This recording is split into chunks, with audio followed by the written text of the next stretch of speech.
With in a span of 1 yearలో 16 లక్షలు వేయించుకొని with in 16 లక్షలు వేయించుకున్న తర్వాత ఎలాంటి రీజన్స్ చెప్తుంది, నువ్వు నాకు వీసా అవే ఫెసిలిటేట్ చేయలేకపోతున్నావు, వీసా లేకపోవడం వల్ల నేను నీ దగ్గర రాలేకపోతున్నాను, నేను నిన్ను చూసి పెళ్లి చేసుకున్నాను, నీ అత్తోళ్ళ ఇంట్లో ఉండడానికి కాదు, నేను ఇక్కడ వీళ్ళకి వండి పెట్టడానికి కాదు అని రీజన్స్ చెప్తాను. సరే ఏదో చేసి నాన్న తంటాలు కూడా ఆ అబ్బాయి వీసా ఫెసిలిటేట్ చేశాడు. ఫెసిలిటేట్ చేసిన తర్వాత ఇమీడియట్గా రమ్మంటే రానంటది.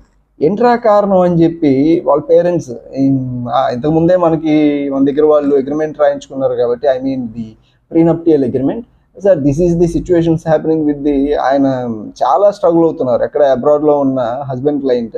ఏమో చేష్టలకి ఏమో పెట్టే టార్చర్కి 16 లక్షలు వేయించుకోవడం అంటే 12 నెలల్లో మీరే చూడండి.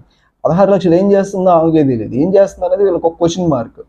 సో ఆయన మనకు కాల్ చేశారు, పేరెంట్స్ వచ్చి మనకు కలవడం జరిగింది. సరే వాట్ ఈస్ హ్యాపెనింగ్ బిహైండ్ అనేది మనం కూడా కొంత మన జూనియర్ అడ్వకేట్ అని చెప్పి ఒక ప్రైవేట్ డిటెక్టివ్ని ఎంగేజ్ చేసి యాంటిసిడెంట్స్ ఏంటి, ఆమె ప్రీవియస్ హిస్టరీ ఏంటి, ఎక్కడ తిరుగుతుంది, ఏం చేస్తుంది, డబ్బులన్నీ ఎలా ఖర్చు పెడుతుంది అని చూస్తే ఆమెకు ఒక బాయ్ ఫ్రెండ్ ఉన్నాడు.